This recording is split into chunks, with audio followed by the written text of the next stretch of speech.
Australia has an intricate and often humorous history of falling for elaborate hoaxes. From the early 20th century tales of the fictitious Ompax spatuloids to the modern-day escapades of characters like John Friedrich, the National Safety Council's enigmatic fraudster, the country's landscape is dotted with incidents that reveal a certain gullibility among its populace. This essay explores whether this naivety is an inherent part of the Australian character or if it stems from a cultural cringe, a phenomenon where Australians exhibit a deep-seated sense of inferiority, particularly when dealing with foreign experts. In 1872, a purported new fish species, Ompax spatuloides, was discovered in Queensland. Descriptions of this bizarre creature captivated the scientific community, and it wasn't until years later that the truth emerged: the fish was a complete fabrication, concocted by a bored Australian museum taxidermist and his accomplices. The success of this hoax highlighted a readiness to believe in the absurd, especially when it came to exotic discoveries in the Antipodes.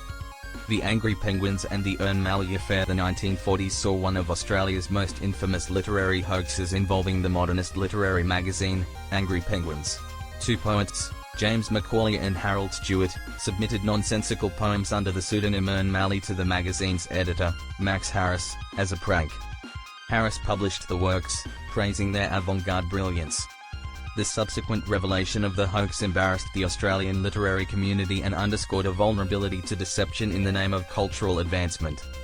John Friedrich and the National Safety Council. In the 1980s, John Friedrich, head of the National Safety Council of Australia, perpetrated one of the country's most significant frauds.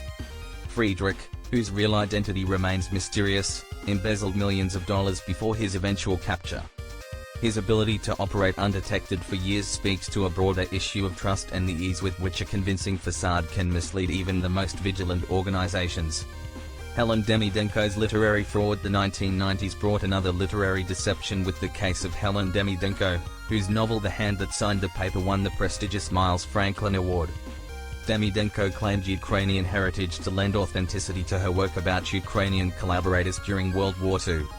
When it was later revealed that she was actually Helen Darville, of British descent, the literary establishment faced a profound sense of betrayal.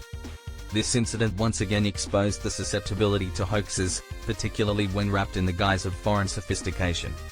Campbell McComas, a master of disguise and deception, successfully fooled audiences with his portrayal of fictitious characters, including the academic Glanville Williams. McComas's ability to convincingly adopt various personas and deliver compelling lectures demonstrates not only his talent but also the willingness of audiences to accept information from seemingly authoritative sources without question. The repeated success of these hoaxes raises questions about the presence of a cultural cringe in Australia. This phenomenon can be traced back to Australia's colonial roots and the perception of being a backwater compared to Europe and North America. The convict origins of many Australians contributed to a national psyche that struggled with issues of legitimacy and respectability. The influx of exiles, refugees, and those seeking new opportunities in Australia further compounded this sense of inadequacy. In this context, the deferential attitude towards foreign experts can be seen as a byproduct of a historical need to gain validation from the more cultured and civilized world. Australia's history of falling for hoaxes, from the whimsical Ompax spatuloids to the sophisticated deceit of John Friedrich and Helen Demidenko, reveals a pattern of gullibility that may be linked to a broader cultural cringe.